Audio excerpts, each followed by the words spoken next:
Are you live? All right, we are live. Good afternoon, everybody. It is Eric Stafford and my partner in crime here, Carlos Fernandez, live at Isusi West, doing a hangout in the first room for the same time together. So, guys, it is July 1st, and today's topic, roles and stories in effective marketing. And we've spent the last couple of weeks talking about storytelling and stories, and we're going to flip that conversation today and talk about it from the customer's point of view and how to effectively get into that story and play that role effectively to turn prospects into customers and customers into fanatics. So, guys, today on the call, the usual band of merry misfits, plus a couple of really special guests, Dr. Manny St. Victor, psychiatrically trained neuroscientist, works for Mindful 360. That's your company, right, Manny? Yep, I co-founded it with Craig Calvert. Very cool. Thank And you. we've also got Chris Lang, writer, technologist, internet marketer, blogger, author, spider on the ceiling, and all sorts of other names and things. Chris, how you doing? Very, very good, and thanks very much for including me today. I'm excited here to be with you all. Cool. We're happy to have you. So, guys, we'll kick it around the room here, and everyone can do an intro. But Ammon, do you wanna kick things off? Yeah, sure. Ammon Johns, same as every week, and I'm still, one of these old guys who's been on the internet a very, very long time. Really looking forward to the show today. We've got some great people. We're going to have a really good conversation. Bill? Hi everyone. I'm looking forward to this hangout as well. Always been a fan of storytelling and narratives and how you connect people with their audiences. And I think a great story can be remembered a long, long time, which really makes a difference. Manny? Yep. Well, I'm Manny St. Victor, Manny Cyanide on the internet. I love stories. I love stories on a level of abstraction where, well, I love narratives is a better framing of it. And I love the health that they can bring people as a means as a means of making meaning of their lives. And a lot of what you do in therapy is teach people to switch from functional fixedness mindsets to healthier narratives so that they can see their lives as having a purpose.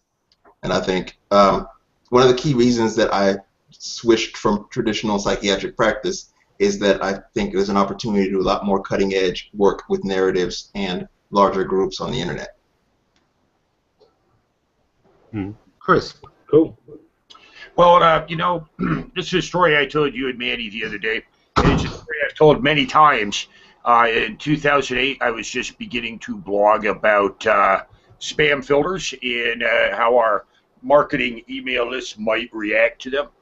And a friend of mine who's been a long-time mentor, if you remember Paul Myers from the very early days, the first man to write a sales letter to show $1 million worth of product in a week.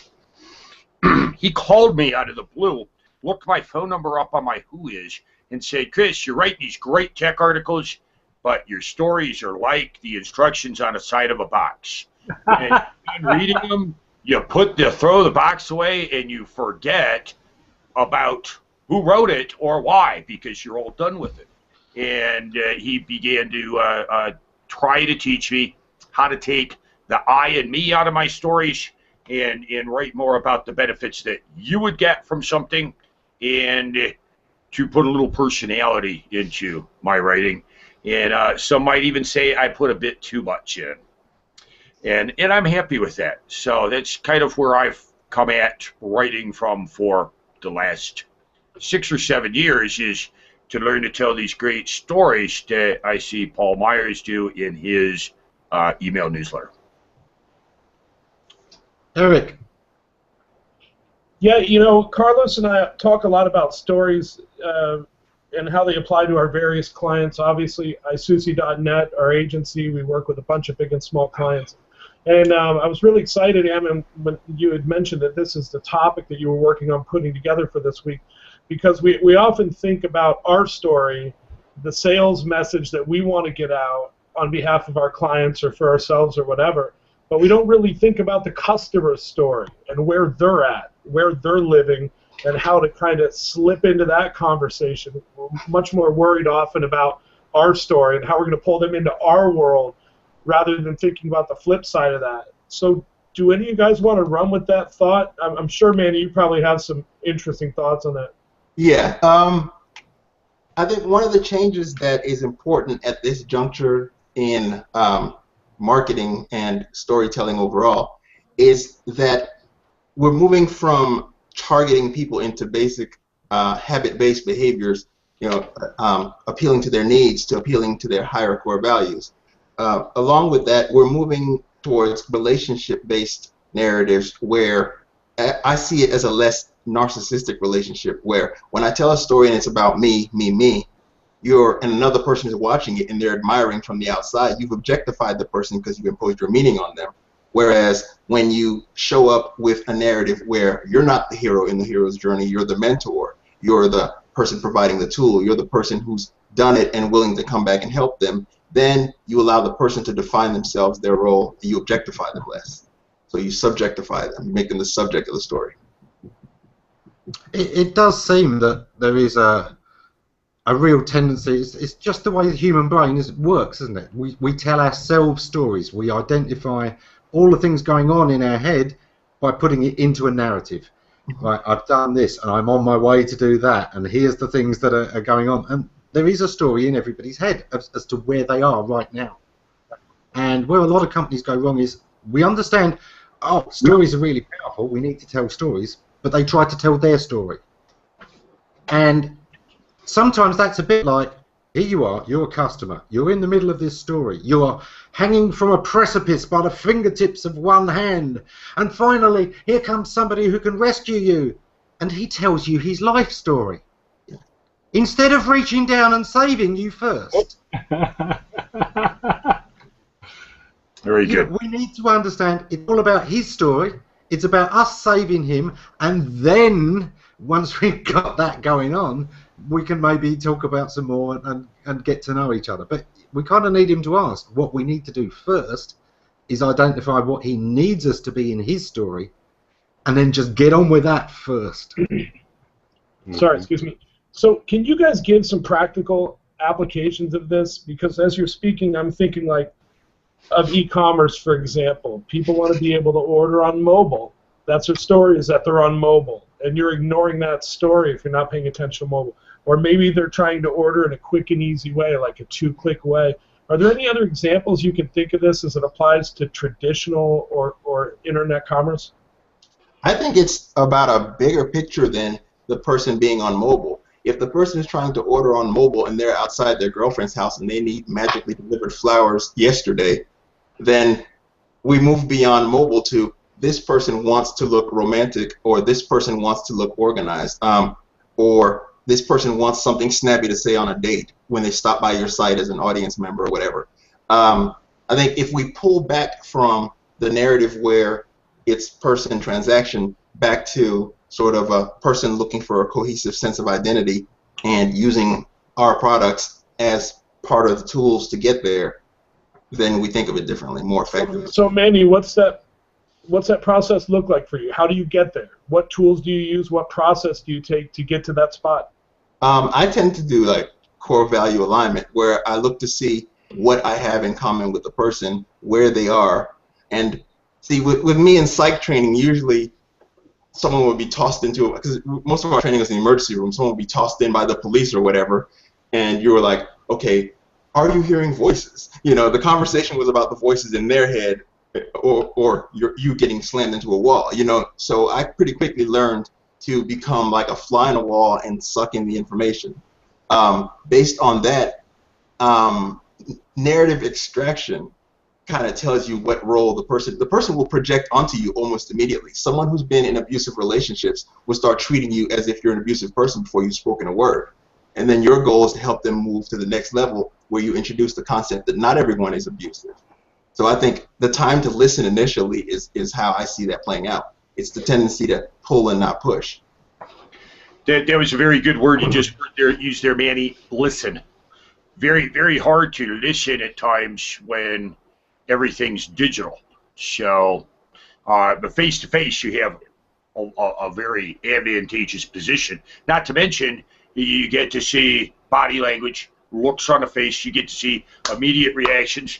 One of the great things with speaking live versus, say, GoToWebinar. I hate GoToWebinar because I always feel like I'm just talking into nothing. I never get any feedback to whether anybody's out there. I could look at all of you. I see 3 people laughing. I've said some good words. I get feedback immediately via Hangout.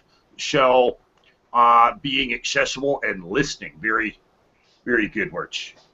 I could see how the things that you said there, Manny, can be applied to, networking and, like Chris said, one-on-one, physical kind of marketing your business, and when you're in the same room as someone, or if you've got a brick and mortar store. But how do you apply those? It's like you have to basically try to identify the alignment of core values, right? And then I would imagine that you then kind of come up with almost an ideal customer avatar of what your ideal customer, the traits, the demographics, everything about that potential ideal customer. But then how do you craft? It's almost like I know where you're going with this one, Carlos. I was going to say, most of us don't have a degree or a PhD in neuroscience. You have to then start crafting that message to that ideal customer, and that's I think where a lot of marketers kind of fall down. Yeah, I think the first thing is thinking of the hard divide is how does the person manage anxiety? Because we're all at one point at some level of anxiety. If it's a person with a high need for cognitive closure, they want to hear, and they're feeling anxiety right then and there. You want your undertone as you're planning your message to be, I'm taking you over to stability. I'm taking you over to tradition. I'm taking you over to, and you want stuff framed. Even if you're trying to sell them something new, you want to say, just like Grandpa used to have, because everything in life is circular. But at the same time, if you're talking to someone at the other end who has a low need for cognitive closure and prefers flexibility, the whole concept of we'll have you structured and whatever, to me it feels like an aneurysm. So with that person, you would want to emphasize you'll be able to express yourself. You'll be able to be free. We can change things as you need them. And I think the different brains will gravitate towards that in the messaging.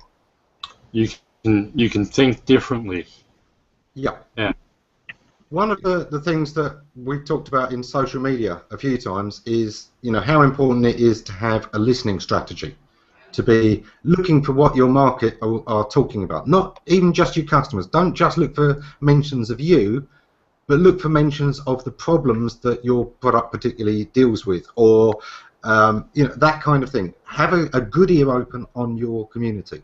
Your website should be doing similar things. Some of the options in your menu are questions, and you should be listening to which link somebody clicks is telling you something about them, especially if you've set up those links in a way that is informative to you, and then you use that. Something I wrote about years ago was a thing called landing paths, which was about identifying how somebody first came to your site, what their primary interest was. Like, for example, it was the cheapness of the product. The first thing they were interested in was the price. That's telling you something about them. And from then on, they were in a subfolder of the site that was all about the cheap, and everything else was presented in those contexts. The example I used for this at the time was, imagine a company that's got widgets. It's come up with a new way of building these. So they're slightly better quality, but they're cheaper to make. It's a better material. So this thing comes up. They're lightweight widgets, they're super quality widgets, and they're cheap widgets. And a lot of people see a big conflict between quality and cheap. So if you get somebody coming in on cheap and you keep saying quality, quality, quality, they're going to think, oh, right, it's cheap for the quality. There's cheaper out there, and they're off again. So the idea of having the pass, understanding that somebody had come in on cheap or their first interest was cheap, everything then that would be presented to them was about cheap first. despite being cheap, these are incredibly high quality because of our unique manufacturing process. And it's easing that in. It's understanding where they're at, what their priority is, and fitting your story into that. That's just one way that you can do this. But certainly the questions you ask, the links on your site, the way that you've presented things, what people choose, that's the conversation. So I mean, this is a landing page strategy rather than a Google Analytics keyword provided strategy. And it's one that'll work even though Google isn't sharing keyword information with us anymore. The idea that you have a sense of why somebody's interested in certain parts of your site based upon the pages that they find of interest. And you know, that's something that people who are worried about keyword not provided now can learn from. Yeah. Just staying on this kind of on-site optimization element. I know we'll get back to Manny and Chris in a minute, but are you saying, like, so you're almost identifying traits in your product or service, like, you know, it's cheap, it might be powerful, it might be durable, and you're kind of identifying, you know, you kind of different parts of your product that people are going to search for. Benefits. You know, benefits of the product, and then creating potential landing pages for that.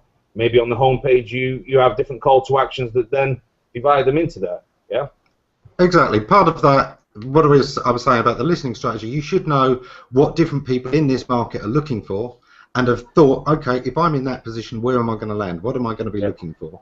And then you create a page that's tailored for that. And then you make sure you ask some questions on that helps you absolutely narrow down. This isn't, you know, obscure traffic Google sent there. This is the customer I was aiming for. Or if not, here's how I get them on track. It's exactly what you're saying there is exactly what Manny was saying there. You're aligning the core values of your product to the core values of what's going on in the customer's mind. I think based on what Carlos was saying and just building off that, I think the bigger problem is that, like, we've talked about branding on several of these Hangouts, even just last week, and people want to work on their brand, but then when we chat with them and learn more about them, it turns out what they really want is a logo. They don't really even know what a brand is. And the same kind of holds true with building a business and kind of positioning yourself in the marketplace. People don't think to listen or ask or get in front of their customers and survey them.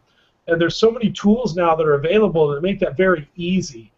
And they just don't know. It's an ignorance thing. They don't understand the importance of that. And so I think that touches on what Carlos was saying. Like, if you don't have a degree in psychology, if you don't understand the importance of this, where do you start? How do you go about figuring this stuff out? I like using, like, simple archetypes, like, and this is another example of where the hero story comes in. One of the core principles that I think will become more and more evident as we have more data coming between people is that people like people similar to themselves. So if someone, the more similar to where I am that I perceive someone to be, the more likely I think that they'll be the person to help me out of that situation. So something as simple as, when I'm putting my narrative out there for a stranger, I want to, first of all, I don't want people just dropping by and trying to make an immediate sale. I want a relationship with them to see that they like a lot of different things that I like, so that I know that after they get whatever from me, that they'll hang around, they'll continue to let other people know that they're having a good continued relationship with me, and they'll continue to buy higher value goods. Whereas, and if I'm trying to, so one point about that is I tend to think of, like, my archetype is catalyst. If you use like a Kiersey temperament to look at my core values, you know, I like just novelty. I like not being tied down. I like just coming up with ideas at the spur of the moment, trying it, seeing if it works. If it doesn't, pull back. And so I tend to approach people who I perceive as doing that also, usually indicated by a behavior like wordplay. And sort of as a general answer, you can use core archetypes like that and imagine the person based on sort of looking at them is there, and then confirm or disconfirm stuff. Okay, I want to jump in here real quick too, as long as we were talking marketing and landing pages and looking at things from a digital marketer. First of all, you've got to know what is going to succeed with your various sections. For me, I know that the only thing that succeeds and makes me money in social media is linking to a squeeze page, which I do in my lower third right now. And I know that 97%, and I know over the course of the last 15 years that 90s, even after being huge in social media on many different platforms since 2007, 2006, I've learned that all my sales come from my email list. And third, you've got to know your list and your people. I've gotten to know my list very well. This is something that Howie taught me, Eric, is he said he knows that list better than anything on earth. He knows what price is going to succeed, what copy is going to succeed, and what time and when to push on that said list, because he's had that list for so long, a good 10 years. So whatever it is you're doing, you've got to know what is going to succeed before you write the copy. So, and as we talked about the other day, you know, I mean, we've always used the long sales letter to sell product. So we already know what sale price is going to succeed, and we know what buttons to press and what order to write that sales letter in, because we've been doing it for a long time. It took me a long time to come to understand this. So then when I write my email subject line to my list and I write the copy inside of the list in the email body, I already know what psychological buttons I'm going to be pressing to have the person ready to buy when they come to the sales letter. Now, having a product that I over-deliver on massively and a price point that's going to succeed, all of this comes together. That's what I try to do in copy, and that's what I've learned from my mentors. But also, I might use an inflammatory subject line to get the email open, but then you've got to entertain the person while they're there. And as I got better and better and better at email copy over the years, it got to the point within last year that people would email me saying, I didn't buy, but it was just so interesting to read. It was a great little story you told me. And one of the models that you can use within any story writing is the tried and true first thing that they teach you in College 101, how to write an interesting article. Tell them what you're going to tell them. Then just tell them. And then at the end, tell them what you told them and re-emphasize benefits. One other last thing before I turn it back to you guys is when I write this kind of copy, I just write it. And then I go back and I use Control F and replace all the I's with the word you. And then I go back and it forces me to rewrite all of the adjectives and all the focus to be able to fit around the word you instead of I, and it very quickly gives me a nice piece of work. And I might spend 2 days just tweaking and writing that email body copy to be just right. I mean, it takes you a very long time to get it just perfect. And then I found that I have extremely successful sales upon my landing pages. A lot to consume there, but pretty much everything I've learned about copy and sales in a nutshell. Fiction, well, that's a whole other story.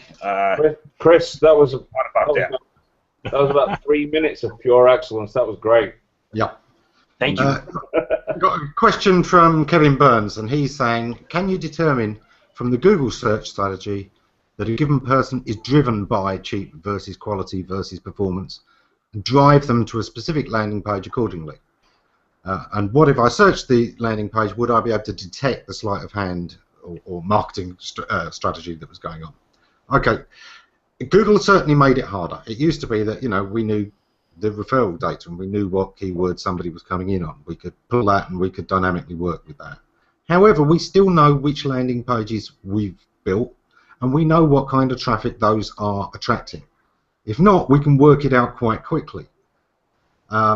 So, you know, before we got that kind of historical data, what we would do is we would simply ask questions, you know, present all 3 aspects and see which one they click first. To learn more about the quality of these widgets, click here. To learn more about the price, you know, why these are so cheap, click here. And that kind of thing can just very quickly give you an idea. The first click is probably what they're going to be most interested in.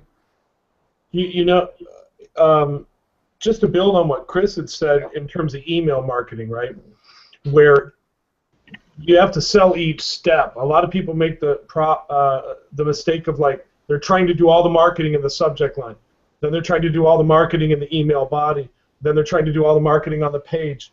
And it's kind of similar with a online process funnel, right? So say, for example, you're running pay-per-click ads, and you're running them to a specific landing page. Carlos is the wizard at this, but he would tell you that if you build an ad group that's focused on quality, and you run it to a landing page that's geared around the message of quality, and then you build a separate one that's geared around durability or price or whatever, and just test it. And you're going to pull people into that funnel that are interested in that because it's a consistent message from the top down, right? You're going to get all the quality people into the quality funnel. Are you guys with me on this? Yep. And that's very much it. The kind of thing you're talking about is going to determine the kind of traffic that's going to be landing there most of the time. 99%.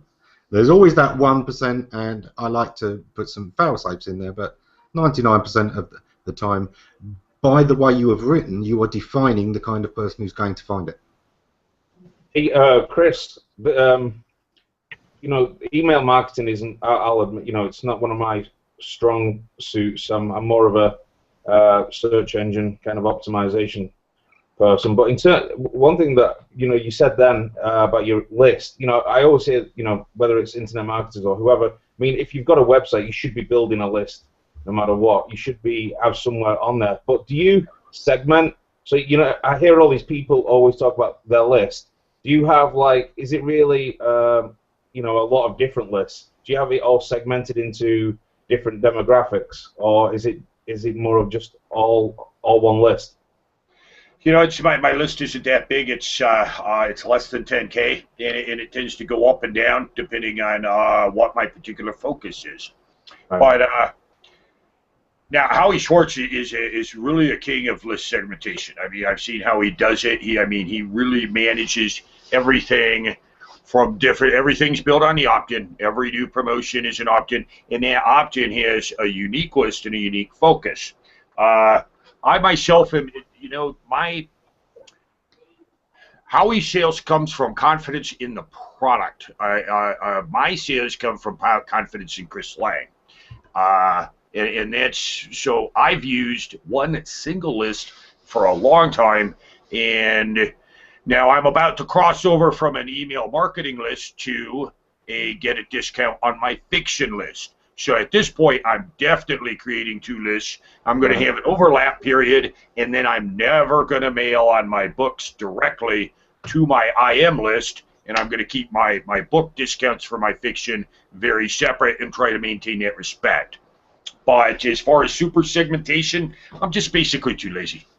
Basically too lazy. And I'm usually on the bleeding edge, so I'm usually like the first person that you heard with a How to Market on Google Plus product. And now I probably already closed that product or just left it to be lightly updatable to the buyers by the time anybody else catches up to me and I have competition. Well, Chris, you'll segment your buyers from your prospects, right? Oh, of course. Of course. Yeah. So that's two lists there. Sure. Right. But as far as super segmentation is to maybe something about mobile, something about PPC, something about SEO. So no, I don't go that far as the big guys with the big lists do. I did, you know, quite a bit of fiddling around with digital projects for a while, and we did a lot of segmenting. And Carlos and I have had some discussions about it this week while I'm on the West Coast, because we're finding that a lot of people that come to the research engine are interested in different things, and it only makes sense to segment them based on their interests. Yes, definitely. You have a very diverse section. I've been almost 100% Google Plus marketing oriented since I began to predict a Google social network in 2008 with the early Google Friend Connect widgets, which was a brilliant idea, kind of borrowed to avoid the lawsuit by Facebook and the slander lawsuit, and Google Reader sharing was just magic when we found out back then that having a mutual relationship through these social platforms, you were added to each other's Google or Gmail contacts. So I became very, very driven by that and very overwhelming by pushing it as well. So I was pretty darn focused on that niche and any subgroups. So I didn't really worry about segmenting. But I would love to hear more about how you segment and what you do things, as I think it would help anyone that listens that does have a list. Sure. Yeah, I mean, we can talk more about email marketing and email segmenting. Maybe in the future, do a separate hangout on it. Yeah. And invite Andre Champer on and yourself and a couple other people. So to get back to our original conversation real quick, just in terms of the stories that our customers telling themselves and how we can slip into that story rather than trying to pull them into our story. What Carlos and I tend to do, there's a couple of things, right? Carlos can talk to the analytical data research side of trying to figure out where people are at, where they're coming from, what they might be thinking. But in terms of the more esoteric creative side, we always write customer profiles. And we're trying to find one customer that we can speak to. And if we're working for a client, we ask a lot of different people in the business because sometimes the higher management, the upper management, may not really know. It may be the sales guys or the customer support guys. Amin knows this. We've talked about this a lot. And we always write to one person. We try and find one customer that's the ideal customer. And we write very detailed customer profiles, like down to why they're thinking the way they are. Are they married? How many kids do they have? Are they retired? What's their disposable income like? So that we can really think to these people and look to these people. I like to actually print them out with a stock photo and hang them on the wall when I'm writing markings so that I can look at them and go, that's Bonnie. You know, I'm writing stuff for mommy bloggers. That's Bonnie, the mommy blogger, right? So that's our processing. Carlos, you want to talk to the more analytical side of it? You know, it comes into every aspect of marketing. It's not, you know, whether you're building landing pages for SEO, it's where you're choosing to go and do your display banners, your media buying, or what print publication you're going to... yeah, exactly. It's knowing your audience, as Lee has put out. But yeah, once you get to know your ideal customer and what your audience is made, you know, comprised of, you can then, you know, fashion your marketing around that and then try and slip into the, you know, their stories. It's exactly what the big social networks are doing. They know everything about us, and they can easily supply extreme segments to their advertiser. Very good point. Yeah, I think a good example of it, like, we see people that are maybe aiming at like an older audience, and they're doing print advertisements in the wrong magazine, or they're running ads that are in knocked out reverse text, which is very difficult for older people to read, or they're using too small of fonts, right? It all ties together into understanding how to make it as easy as possible for people, right? Yeah. And sometimes it's getting away from that one ideal customer and thinking, okay, who's not ideal? Who have I previously thought wasn't ideal because I wasn't set up to deal with them? What's their story? What are those handicaps? If I approach this a different way, is there a way? And then create something that's for them, that's on their path, aligning with their story. Because sometimes a lot of people find they're not the ideal customer as well. And the fact that you took that time, that you reached out, that you went that extra mile for a customer that was a little bit difficult, makes you a lifelong friend to them.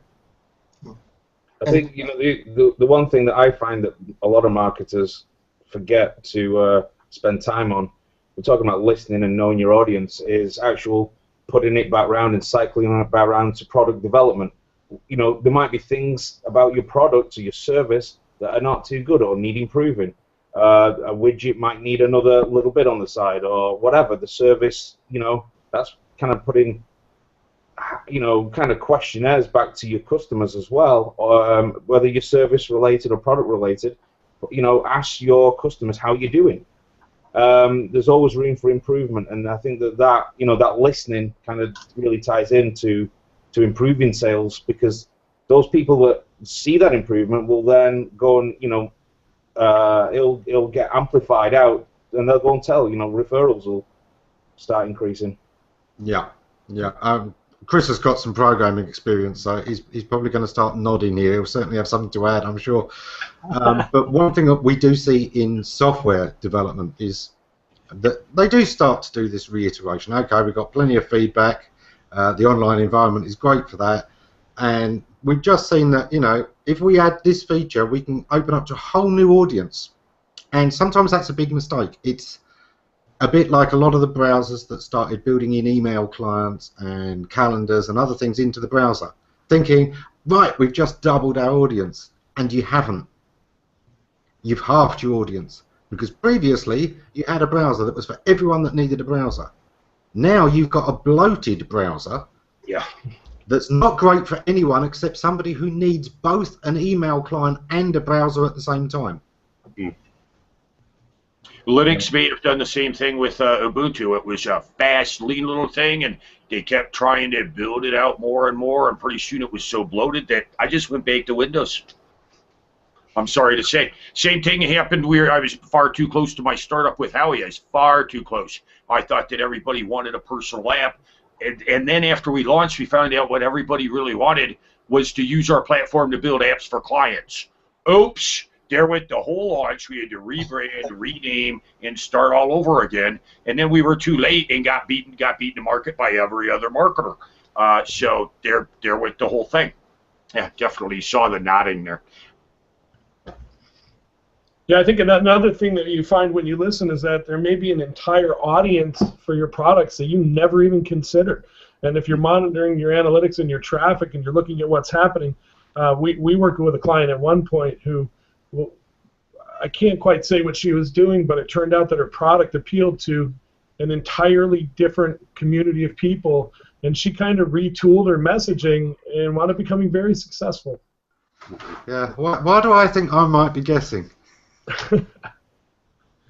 On a similar vein, you know, one of my clients years ago was an online lingerie site, and they discovered after testing that the majority of their customers were men. They'd been writing everything to women, but the combination of things, Men the called Eric. anonymity of the web meant they had cross-dressers around the world buying from them.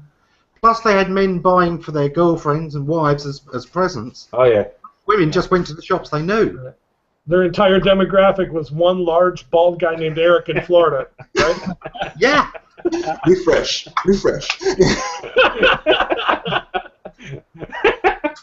But it let them understand that big part of their market, and that a lot of the things they took for granted, that women would know their sizes and would understand all of these things, wasn't going to help the guys shopping for their girlfriends, and wasn't going to help the guys looking for large sizes. And by just simply understanding that was happening, it revolutionized their business and was able to make them literally 3 times more profitable just through better connection with who was actually shopping there. I love that. Yeah, that's fantastic. One thing to keep in mind also is that with any given narrative, there's 4 different kind of frame of minds that people can be in. Like, some people would be thinking about how their family is going to feel about their purchase or a gift, and you want to kind of address that, whereas other people will be thinking about how it's going to make them look. Other people will be, you know, there's a specific kind of archetypal way of thinking that I like to break people down into, so you can kind of predict their behavior and questions. I worked with a nonprofit client who had gone about creating financial instruments that not only help them donate to the nonprofit, but also help them plan for future retirement. And one of the pages on their website was to financial planners, to help financial planners describe how these different instruments worked. And ideally, that was this nonprofit's best audience, because these were the people who could sell and resell over again these instruments. But they only had one page on the site built for those people. They didn't have navigation on the site anywhere that made it easy for them to find that information. And ideally, what they should have done was to have provided the people donating with links, with URLs that they could send to their accountants, to their financial retirement plan, and so on, to describe what these instruments were like and how they worked. So they get their main audience referring this other audience to the right pages, and they can work together and collaborate and fulfill the needs and wants and hopes of the nonprofit and benefit everybody. But this was a hidden audience, and it was an audience that was severely underserved. And it should have been somebody they were actually in contact with and talking to over the phone, face to face, on a regular basis. Because that was a story worth telling, and it benefited everybody. I think a version of that hits a lot of our audience where they live is people who have a business-to-business service and still write as if the person buying is going to be the user. Mm-hmm. You know, I might be selling SEO services, assuming that the person who reads this and pays for it gives a damn. You know, you've got to understand that when you move away from the SME, when you move away from the company with less than 10 people, as soon as you're up to 20, there is stages to this decision. There are at least 2, probably 3 people that need to buy in, even at a 20-man company. You know, you've got the finance department is going to have to pay for it. The CEO is probably going to want to sign off on it, unless there is a marketing director. And neither of those are probably the guy who's actually going to be using the software or liaising directly with the guy that they're hiring. So understanding that there are these different people and making sure there is content for all of them, and particularly understanding that a lot of the time when you're dealing with larger and blue chip clients, things like that, it's a junior executive who is tasked with finding options. He goes out and looks for the options, then he's going to present these in a meeting. Have you given him the ability to do his job? Have you understood his story? So his story is, you know, I'm a small-time executive who has big ambition. I want to go far. I believe in the company I'm with. Here's my big chance to impress my manager. Yep. Let him help him get promoted. Bingo. This is what we want to do. We want to make sure that he understands we're on his side. We want him to look good. We want him to be a hero to his direct boss. We want him to, you know, be being groomed to be his boss's takeover. You know, get on his story. And this is where I would bet more than half of our audience are still not quite getting there. They haven't got that thing to sell to somebody who isn't the end user. That's a great example. Yeah, that's an absolutely great example. And it's exhausting to think of it that way, right? Yeah. How many people do we have to sell to? Goodness gracious. So there was something that you know, we're all talking about customers, but you know what we've all been talking about, listening and kind of knowing, you know, where your brand is, who you are, and who you want to, you know, sell to or do business with. It comes into much more than just, you know, selling product. It's, for example, if you want to have affiliates, if you want to have relationships with other people and upsell your, you know, after they've bought your product, maybe you want to make a commission on somebody else's product, so affiliates. And then, you know, some of the bigger clients we work with, it's like, who do they do, you know, build relationships with, you know, sponsorships. You know, it's kind of almost like brand extension. But those other brands that sponsor and they do, you know, events with, they've got to have you know, values that align with your brand, and it all goes into that. There's something else that Manny brought up before about you know, when he's working with patients and he's kind of turning around negative maybe sentiment and trying to turn it into a positive thoughts. Do you know, can that be also on a group level? So like you've got a company, and without knowing it, they're all subconsciously kind of exuding this kind of, oh, we've got no time, everything is, you know, a down, negative kind of group feeling. You know, I've known a lot of companies where, you know, in the community, for example, people have got a bad, you know, they've got a bad reputation because everybody thinks they've got no time for them. The, you know, customers, it all goes into the same thing, that feeling about that brand or that company. And The culture. the culture, and you could turn that around on a group level, but it has to almost, I was going to say it has to come from the top, but really it needs to. Have you got any thoughts on that, Manny? I think one of the core concepts that I find useful for this, and I'll tell sort of a kind of a twisted story of the difference in perspective.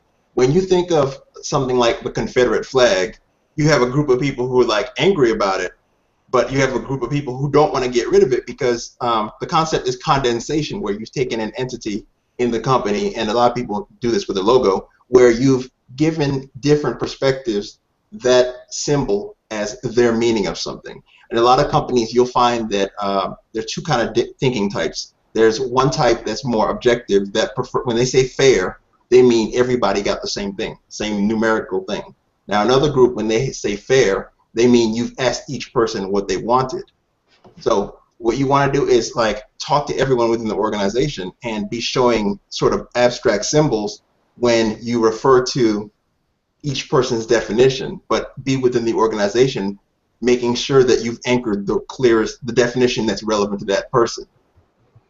So I'm not sure if I explained that quickly enough, but that way all of your iconography is triggering sort of a group ethos. Everyone is like, yeah, for fairness, for fairness. So, so that you can get the company from all appearing like curmudgeons. yeah, you get. I'm using that word because I'm using that word curmudgeon for Ammon. Yeah, there's nothing wrong with curmudgeons. It can have a positive spin too. We've got a comment here from Lee Riddler. He says he had a client who's selling rock and roll memorabilia, mainly focused in the UK. But after checking his analytics, he suggested checking out English-speaking Japanese music forums, and trade boomed. So we have a really intelligent audience, and guys, we very much appreciate you joining us. We've got about 10 minutes left, so if you have any questions for the regulars or our esteemed panel, now would be the time to ask them. Again, this is Eric, Carlos, Bill Slawski, Ammon Johns here from iSusi, talking about roles and stories in effective marketing. So, what are the ways that we can quickly guess people's stories to at least start us off with? How can we do that? I'd say, Chris, you haven't spoken. It's at one time it was comments on blogs that we hit social media. I think one thing that can certainly be done either programmatically or manually. Programmatically, if you are a corporate entity, personally, if you're just a one-man show like me, and that is to follow your followers on social media back and segregate your interests away from your personal profile. And as people follow your pages for businesses, those are your chances to follow people back because they've chosen to follow a business. That's very important. That's it. It's not that often apt to happen. So it's much easier when you've got a 5,000 follower who you follow limit to follow those people back because it's very hard to build those large followings on a business page. And you should probably look through what they're posting and also use Google Analytics to see what people are saying about you. Just because you got 50 Google shares, 50 plus ones on your button, doesn't mean anybody had anything good to say about you when they shared it. So using Google Analytics as a listing device to see what people said on your shares, thanking them, interacting with them, that's a good place to start for a single person. And of course, using programmatic solutions via your programmers to compile as much as you can about people that follow you. That would be the other side of my coin there. I think that's why I kind of like Google Plus so much is the ability to kind of separate folks out into different circles and look where things have been shared. And as soon as you've got a feeling about, if you see somebody that shared something of yours, or you look through the ripples of who's been sharing the most or whatever, you should be putting them into different different circles within Google Plus all the time. That's one of the reasons I like the Google Plus platform so much. Manny, you were about to jump in. Yeah, I think one thing that's useful is to keep in mind the vowels, and now the vowels too. It's like values, attitudes, and lifestyles. Because when you see one facet of a person, you can know statistically if the person likes one item, that there are certain other things that they have an interest in, and actually that they're walking around telling themselves a specific life story. Some people at a certain age who are talking about certain items, you know that they're angry about the size of the government, angry about the latest current event in a very specific frame of mind. So vowels is one of those things that I found to be useful about that, because it's like you have certain people who just got married and they're in this state of mind. It gives you, a lot of times we get caught in our first person subjective point of view. It tells you other stories that you can hop into and kind of think, how would I be feeling in that context? Well, I'd be thinking about diapers and various other things. So you write a story that kind of lets the person hop into their world, but with more details, sort of giving them a breadcrumb to what to do next. Yeah, I love that. And to go back to kind of Chris's world, once you start doing that, it's very easy to see other stuff that you can market to people. And Carlos had touched on this a little while ago. Once you get them into that world, you kind of know what they like, and you can see lots of different verticals you can push people into and things that you can sell them in an ethical way where you don't have to be pushy. You know, from an offline standpoint, if you're doing a lot of small business or local marketing or a lot of handshaking, in a previous life, I was a marketing director at a timeshare resort years and years ago when Carlos and I first met. And we used to train our runners. You get a popular job like a traffic warden. Right. We used to train our runners to go down to the port and look for certain things. You know, what sort of watch is the man wearing? How old are they? Are they between 50 and 65? Are they standing close together? Are they holding hands? Do they look happy in their marriage? Wedding ring, yep. And it's incredibly effective when you just start to pay attention. It's just another form of listening. I still do that every time I go to a meeting, looking at the cars in the car, you know. Yep. Looking around the cars in the car park, looking at things in the foyer all the time. Yeah. You know, I think on it's from helpful that, to think of the associated thoughts, though, because people that have one thing have various other things, and you kind of bringing up one looks almost like magic to them. They're like, "How did you know?" You're like, "Everyone in the cluster does that." You know? one of the things that we've said in the past is that I hate the term social media when it's only applied to the social networks, because the whole internet was social media, and this is somewhere where you need to understand this. All of your interactions online are having a conversation. Your side is what you say. The user's side of that conversation is where they click. And you should be understanding this, that what you post, whether it's small posts, blog posts, whether it's links on your page, that's you asking the questions, and the audience response, the individual response, is where they're clicking. And understanding the context of those clicks gives you that conversation. I don't. This is probably a side of the thing that we've not touched on, but this listening and identifying ideal customer, your ideal customer, and who you really want to do business with, can also be used on the other side, who you don't want to do business with. And I've probably saved $20,000-$30,000 this year by not working with people that we shouldn't have been working with. I know that's kind of a negative way to look at it, but not all business relationships are ideal. I don't think it's negative at all. Yeah. I actually wanted to ask you guys that question. I had a question to the panel, and that is, should you try to be all things to all people, or are you better off maybe pushing 30% away while you pull a 60% in that you can, and leave the people that are in the middle still on the fence to do whatever fence sitters are going to do? How do you feel about that question? Pareto. Remember the 80-20 rule? 80% of your profit comes from just 20%? Yes. Pull your audience down to that 20% if you can. Don't feel like you have to deal with everyone. Don't feel like you even have to take half. Probably about a quarter of the people are people that should even be considered. We've talked, Bill and I, in the past about ways of doing this kind of separation of who you don't want. I mean, one thing is post those guides on how something is done. The people who just want free information and would otherwise be kicking your tires and bothering you will go away with that free information. You've just saved yourself having to answer the phone calls from people that would have been wasting your time. Yeah, Meanwhile, you've qualified what you do to the people who do understand. Yeah, Carlos and I here at Susie, we've been doing this for a long. Sorry, Yeah. Bill, go ahead. The 2 or 3 hours or whatever it is that you've written for people who are interested in just kicking tires can save you in terms of lots of new opportunity costs, new opportunity.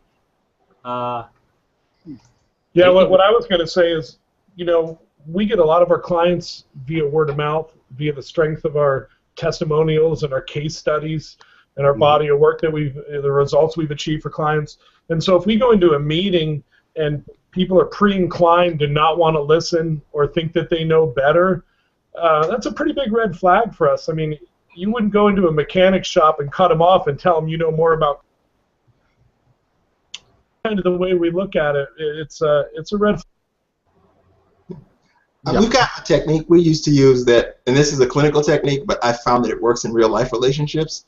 Anyone that you meet, we used to say any patient that comes in and tells you how awful their last 3 doctors were, automatically be like, and then within minutes they'll tell you how great you're doing. I think we call it splitting, basically, where they're pretty abstract, where for the next few days you'll be great, then all of a sudden you're on that list on the way out, and that's your reputation with it. So I tend to filter relationships like that, really. Yeah, we see that in SEO a lot as well, Manny. Oh, I was with this agency before. They were terrible. They, did this, they did that. Yeah, they did all the things you made them do, didn't they? They didn't want to do these risky techniques. You push for results. Yeah, and the number of times we've seen that, in the early days, a lot of the clients who said, oh, this agency did this and this agency did that, you'd start talking with them and they start second-guessing everything you say. And, well, can't I do this? And, it was spammy techniques, and you just knew, yeah, that's how you got your last agency into a position where you've then fired them for not stopping you interfering. So sometimes you've got to say to them, look, here's how it goes. This is how you've got into trouble. Confront them with that story. Some of them will go, some of them will stay. The ones that stay are worth staying with. I've got a quick little story that I said I'd share on this show. We've had mention of my curmudgeon. Okay, this is part of my branding, and this is what I talk about. Your role in their story. The curmudgeon is that character. He's the hermit, the grumpy old sod. You think of how many stories that character turns out to be your greatest mentor. It could be, Home Alone in New York, where it's, the snow shoveler or whatever that scares the life out of them and is really grumpy and they don't get on with, who turns out to be that person who saves them. And that is why I happily put myself as the curmudgeon. Is like Yoda. Is it all English people that are curmudgeons? Because I think that's what Eric thinks of me. I think that he thinks that I'm a kind of a grumpy curmudgeon. We have a certain sort of dour realism, don't we? We expect so badly. I think it's the weather. It must do it to us. All that rain, all that drizzle. So, guys, we've reached the top of the hour, and we certainly don't want to rush things along, but we're going to go watch soccer now. So does anyone have any final thoughts as we wrap up the Hangout? Thanks for having me on. It's been a pleasure. Manny, thank you so much. Yeah, pure excellence from both of you today. And thanks, Amon, as usual. Thanks, Bill, from Goldfish Digital, as usual. And I think we've got you back on in a few weeks as well, Manny, haven't we? Yep, July 29th. I'm coming to talk about alignment. Looking forward to that. Guys, you want to share some quick links before we wrap things up? Let people know how they can get a hold of you? Slap them in the comment thread where they'll last. Cool. Well, you can find Eric and I at isoosichat for our agency, and obviously our research engine at isoosichat.com. And we thank you very much for tuning in. And we're going to see you again next Tuesday, 3 p.m. Eastern. Thanks, everybody. Chris, we'll definitely have a talk with you, Chris, about doing another show on email marketing. Definitely. I'd love to at least have some input on that. As I think that the days of free social traffic are coming to an end, and that we're going to come full circle and back to the inbox. It's my prediction for the next few years, at least in my IM niche. So thanks again, guys, for having me. It's been a pleasure. Yeah. Thanks so much, guys. Thank you.